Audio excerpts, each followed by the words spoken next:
महाकाव्य रुदन में, तूफानों में, अमर असंख्यक बलिदानों में, उद्यानों में, वीरानों में, अपमानों में, सम्मानों में, उन्नत मस्तक, उभरा सीना, पीड़ाओं में पलना होगा, कदम मिलाकर चलना होगा। अपने प्राणों से राष्ट्र बड़ा होता है, हम मिटते हैं तब राष्ट्र खड़ा होता है।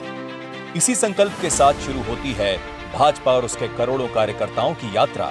आजादी के बाद कांग्रेस की निरंकुश सरकार का दौर चल रहा था और मां भारती के टुकड़े होने के बाद कांग्रेस अनुच्छेद 370 के बहाने देश की अखंडता से भी समझौता कर चुकी थी। लेकिन राष्ट्रवाद के लिए डॉक्टर श्यामा प्रसाद मुखर्जी जी ने सत्ता को भी ठोकर मार दी और एक देश में दो निशान, दो विधान और दो प्रधान के खिलाफ संघर्ष करते हुए अपने प्राणों का बलिदान दे दिया। देश में करोड़ों लोग दो वक्त की रोटी के लिए संघर्ष कर रहे थे और कांग्रेस की सरकार चीन के सैनिकों के लिए चावल भेज रही थी। नेहरू जी सुरक्षा परिषद में स्थायी सदस्यता के लिए चीन की पैरवी कर रहे थे और कांग्रेस के कारण नॉर्थ ईस्ट खुद को देश से अलग महसूस कर रहा था। देश के ऊपर परिवार को रखने वाली कांग्रेस के कारण कभी कश्मीर का हिस्सा गंवाना पड़ा तो कभी अक्साई चीन से समझौता करना पड़ा।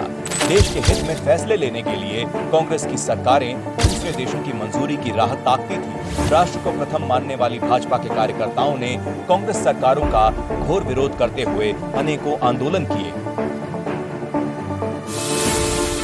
और देश की सेवा का मौका मिलते ही 1998 में परमाणु परीक्षण करके अटल जी ने बता दिया कि यह भाजपा की सरकार है जो राष्ट्र की मजबूती के लिए किसी से नहीं डरती।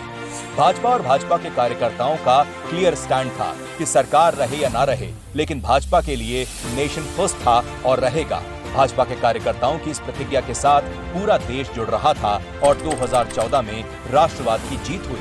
नरेंद्र मोदी जी देश के प्रधानमंत्री बने और बीते 10 सालों में भाजपा द्वारा राष्ट्र हित में लिए ऐतिहासिक फैसलों को पूरी दुनिया देख रही है। देश की सीमाओं को अभेद बनाते हुए मोदी सरकार ने हजारों फीट की ऊंचाई पर भी सड़क और सुरंगों का निर्माण करके सैनिकों एवं हथियारों की पहुंच को आसान बना दिया है। जम्मू कश्मीर में रेल एवं सड़क से लेकर नॉर्थ ईस्ट के गांवों तक वर्ल्ड क्लास इंफ्रास्ट्रक्चर का निर्माण हो रहा है।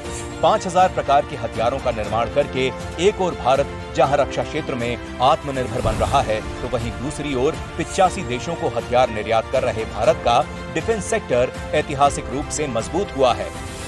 बड़ा लक्ष्य अपने साथ बड़ा संघर्ष लेकर आता है जिसे त्याग और प्रयासों के पसीने से सींचना पड़ता है और भाजपा के राष्ट्र प्रथम के प्रण ने भारत को जिन ऊंचाइयों पर पहुंचाया है उसमें भाजपा के करोड़ों कार्यकर्ताओं का अमिट योगदान है। राष्ट्र को परम वैभव के शिखर पर स्थापित करने के लिए एक बार फिर से शुरू हो चुका है भाजपा का सदस्यता अभियान, जिसमें शामिल होकर आप भी नेशन फर्स्ट के मिशन में जुड़ सकते हैं।